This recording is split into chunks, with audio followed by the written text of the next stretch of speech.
नमस्कार, आप देख रहे हैं उजियारा उद्देश्य न्यूज चैनल लखनऊ। 17 जुलाई 2025 alliance for an energy efficient economy A E ने अपनी प्रमुख पहल संकल्प शीतगृह सशक्तिकरण एवं नवोन्मेष की पहल के अंतर्गत आज लखनऊ में एक बहुहितधारक कार्यशाला का आयोजन किया। इस कार्यशाला का उद्देश्य उत्तर प्रदेश में पुराने हो चुके कोल्ड स्टोरेज ढांचे को आधुनिक ऊर्जा दक्ष और बहुउपयोगी भंडारण प्रणालियों में परिवर्तित करने के व्यावहारिक और व्यापक समाधान तलाशना था। उत्तर प्रदेश भारत की लगभग 40% कोल्ड स्टोरेज क्षमता का प्रतिनिधित्व करता है, जहां 2500 से अधिक सुविधाएं हैं, जिनमें अधिकांश 2010 से पहले स्थापित एकल उत्पाद मुख्यतः आलू भंडारण इकाइयां हैं। ये पुरानी प्रणालियां उच्च ऊर्जा लागत, कम उपयोग दर और विविध फसल भंडारण में असमर्थता जैसी समस्याओं से जूझ रही हैं, जिससे कटाई के बाद नुकसान और छोटे किसानों पर आर्थिक दबाव बढ़ रहा है। श्री दिनेश प्रताप सिंह, माननीय राज्य मंत्री बागवानी, उत्तर प्रदेश सरकार ने कार्यशाला का उद्घाटन करते हुए कहा, हमारे कोल्ड स्टोरेज का आधुनिकीकरण सिर्फ खाद्य सुरक्षा नहीं बल्कि किसानों की आय में वृद्धि के लिए भी आवश्यक है। सार्वजनिक निजी भागीदारी के जरिए हम इस क्षेत्र की पूरी क्षमता को उजागर कर सकते हैं। उन्होंने एई की संकल्प और सुगम पहलों की सराहना की और कोल्ड स्टोरेज मालिकों की भागीदारी को अत्यंत महत्वपूर्ण बताया। आइए देखते हैं प्रधान संपादक विनोद कुमार की खास रिपोर्ट। मैं दिवाकर सिंह, राजपूत कोल्ड स्टोरेज। दिवाकर जी, आज कोल्ड स्टोरेज को लेकर एक वर्कशॉप कार्यशाला हो रही है, लेकिन कोल्ड स्टोरेज की जो समस्याएं हैं लगातार, जैसे कि उद्यान विभाग की मॉनिटरिंग होती है और उसको किस तरह से आप देखते हैं? देखिए, जो दिक्कतें आ रही हैं सिर्फ अधिकारियों की वजह से आ रही हैं। अधिकारी क्या है, मीटिंग में तो कुछ बोलते हैं, लेकिन प्रैक्टिकली आपको पता है प्रॉपर ना तो ध्यान देते हैं ना ही सुनवाई करते हैं। जब भी उनके सामने समस्या लेके आप जाइए तो वो इधर की फाइल उधर डाल देते हैं, इधर से उधर कर देते हैं। अब कई जगह आप समझिए जो रूरल क्षेत्रों में कोल्ड स्टोरेज नहीं चल पा रहे हैं, वहाँ की स्थिति ये है कि उनको प्रॉपर बिजली भी नहीं मिल पा रही। माननीय मुख्यमंत्री जी हमारे 16 घंटे बिजली दे रहे हैं, लेकिन वो 16 घंटे उनको मिल पा रही है कि नहीं मिल पा रही, इसकी मॉनिटरिंग करने वाला कोई नहीं आज के लिए। लेकिन बिजली की समस्या और किस तरह की आप लोगों को समस्याएं की समस्याएँ हैं जी। और सोलर पैनल भी चूँकि इतनी उसकी कॉस्टिंग आ रही है, तो उस वजह से भी सारे कोल्ड स्टोरेज वाले नहीं लगा पा रहे हैं। तो आज इस कार्यशाला के माध्यम से आप किस तरह का मैसेज देना चाहते हैं सरकार को और अपने लोगों को?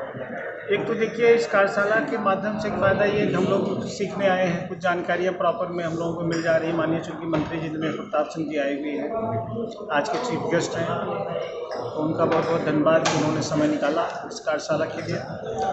और हम मैसेज ये देना चाहते हैं कि आज जो भी दिक्कतें हम लोगों के सामने हैं, उन दिक्कतों को उसका संज्ञान ले अधिकारी, और उस संज्ञान को लेकर के उन दिक्कतों को दूर करने का कष्ट करें।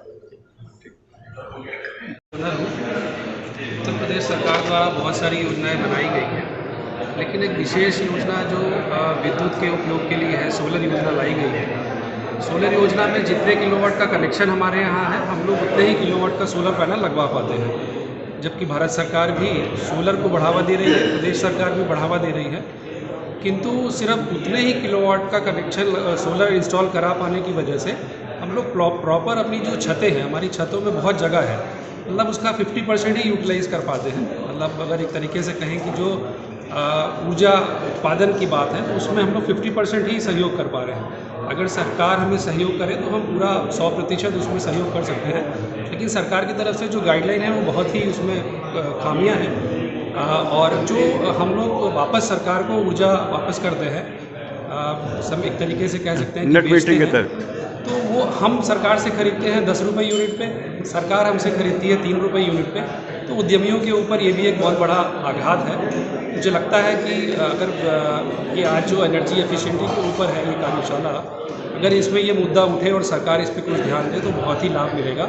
साथ ही सरकार की नई योजनाएं जो सब्सिडी के लिए आ रही हैं, जो मॉडर्नाइजेशन पे आती है, सरकार ये कहती है कि आप यूनिट लगाइए तब आपको हम सब्सिडी देंगे। लेकिन जो पुराने सिस्टम है, जिसको मैं कहूँ कि जो बंकर सिस्टम हमारे कोल्ड स्टोरेजों में इंस्टॉल है, वो बहुत एफिशिएंट है। उन बंकर सिस्टम में जो हम ऊर्जा की खपत 5 किलोवाट होती है, नए जो मॉडर्नाइज सिस्टम में सरकार लाना चाहती है वो उसमें 20 किलोवाट होती है, तो जाहिर सी बात है उसका जो भार है वो उद्यमी के ऊपर है या हमारे किसानों के ऊपर है।